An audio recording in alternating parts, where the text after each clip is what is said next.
हरिओम.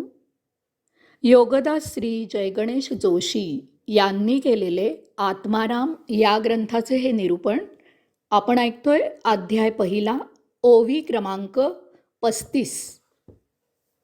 नाशिवंत तितुकेच देसी, तरी पदप्राप्त निश्चयेसी. त्यामध्ये लालूच करिसी, तरी स्वहित न घडे. कचऱ्यामधून सुंदर कलाकृती सादर करणारे कलावंत असतात.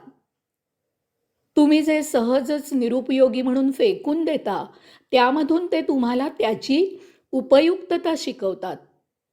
त्यामधून काहीतरी कलात्मक वस्तू तयार करतात. ते पाहून तुमचा त्यावर विश्वास बसत नाही. त्यांची जाहिरातच अशी असते, टाकाऊ मधून टिकाऊ. हे झाले भौतिकात. येथे श्री समर्थ अध्यात्मातही हीच शिकवण देत आहेत. ते सांगतात की बा मानवा, तुझ्याकडे अनेक नाशिवंत अशाश्वत गोष्टी आहेत. तू कष्ट घेऊन अनेक गोष्टी मिळवतोस, परंतु देहत्याग करून येथून जाताना त्या तू तुझ्याबरोबर घेऊन जाऊ शकत नाहीस. अशा टाकाऊ गोष्टी मी तुला त्याग करायला सांगत आहे आणि त्या बदली तुला आढळ असे आत्मपद प्राप्त करून देत आहे. यात एक अत्यंत सूक्ष्म परंतु महत्त्वाचा मुद्दा आहे. श्री समर्थ सांगतात की अशा ज्या गोष्टी आहेत त्यामुळे तुझा देह जीवित राहील, त्या तू तुझ्याकडे नक्कीच ठेव. तथापि उपभोग लोलुपतेमुळे ज्या गोष्टी तू संचित केल्या आहेस, परंतु त्या या देही तू उपभोगू शकत नाहीस, आणि म्हणून त्या टाकाऊ असलेल्या अशा गोष्टी मी तुला त्याग करायला सांगत आहे. श्री समर्थ इशारा देतात की परंतु तू जर अशा गोष्टींची लालसा केलीस, त्यांचा त्याग केला नाहीस, पुढील जन्मी ते उपभोगू अशी उपभोग लोलुपता दाखवलीस, तर मात्र तुझे स्वहित नक्कीच तुला प्राप्त होणार नाही. तू या भौतिकातच गटांगळ्या खात राहशील. आता पुढची ओवी, ओवी क्रमांक 36. तो शिष्य म्हणे जी दिधले, स्वामी म्हणती पद लाधले. आता तू आपुले काही मानू नको. यावर शिष्य म्हणतात की स्वामीजी, आपण सुचवलेली गुरुदक्षिणा आम्ही दिली. त्यावर खुश होऊन श्री समर्थ समाधान व्यक्त करतात आणि म्हणतात की ठीक आहे, आता तुम्ही निश्चिंत असावे.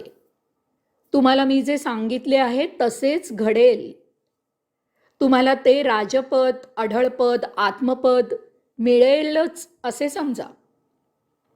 तुम्ही मला जे दिले आहे ते तुम्ही आता तुमचे म्हणू नका, ते तुमचे मानू नका. त्यावर आता माझी मालकी आहे. यास्तव आतापासून त्याशिवाय जीवन जगायला सुरुवात करा. आता पुढची ओवी, ओवी क्रमांक 37. इतुके स्वामी बोलिले, आज्ञा घेऊन निघाले. तव शिष्ये विनविले, विनीत होऊनी. अशा प्रकारे श्री समर्थ आणि शिष्य यांच्यामध्ये आत्माराम याविषयी प्राथमिक संवाद झाला. श्री समर्थांनी आजच्या सभेमध्ये त्याग निरूपण केले.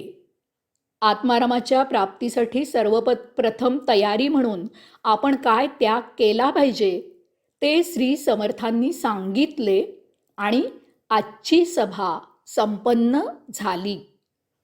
श्री समर्थ तेथून निघणार त्यावेळी विनम्रपणे शिष्य त्यांना म्हणाले की स्वामीजी, आता आपण पुन्हा केव्हा भेटणार? आपणही उत्सुकतेने श्री समर्थ यावर काय सांगतात ते ऐकू लागलो. त्यावेळी श्री समर्थ स्मितहास्य करत म्हणाले. आता पुढची ओवी, ओवी क्रमांक 38. आता पुढीलेई समासी संवाद होईल उभयतासी तेणे स्वानंद सिंधुसी भरिते दाटे बळे. आता पुढचे वेळी आपल्यामध्ये संवाद होईल, त्यावेळी तुम्हाला दुसरा समास सांगितला जाईल.